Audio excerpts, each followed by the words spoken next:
Même si les négociations entre la délégation ukrainienne et celle russe à Istanbul étaient prévues pour commencer le 15 mai, cela ne s'est pas produit, et tout ce chaos a finalement conduit au report de la réunion. Istanbul, le pays où l'Europe rencontre l'Asie, n'est pas devenu hier le lieu où se sont rencontrés les officiels ukrainiens et russes. Après qu'il a été annoncé que le président russe, Vladimir Poutine, ne participerait pas aux négociations et qu'il enverrait une équipe d'assistants et d'autres officiels, le président ukrainien, Volodymyr Zelensky, a également exprimé une certaine réserve, décidant d'envoyer son équipe un peu plus tard que celle russe.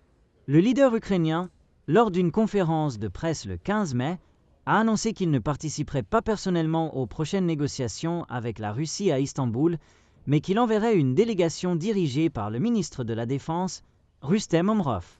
De plus, il a été communiqué aux journalistes, depuis l'Ukraine, que Poutine a envoyé une équipe de négociateurs de niveau inférieur et que, fondamentalement, tout cela sera un spectacle russe pour le public qui n'a pas pour but d'atteindre la paix.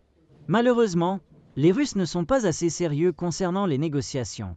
Par respect pour le président Trump et le président Erdogan, j'ai décidé d'envoyer maintenant notre délégation à Istanbul, a déclaré Zelensky. D'autre part, la délégation russe dirigée par l'assistant de Poutine, Vladimir Medinsky, a déclaré qu'elle attendrait les Ukrainiens à Istanbul pour commencer les premières discussions directes depuis 2022. Ce matin, précisément à 10h, nous attendrons la partie ukrainienne qui devrait arriver à la réunion. Nous sommes prêts à travailler, a-t-il dit. Le 15 mai à Istanbul, Medinsky a souligné que la délégation russe dispose de toutes les compétences et autorisations nécessaires pour mener les négociations. L'assistant présidentiel a ajouté que la délégation russe est engagée dans une approche constructive et dans la recherche de solutions possibles et de points communs.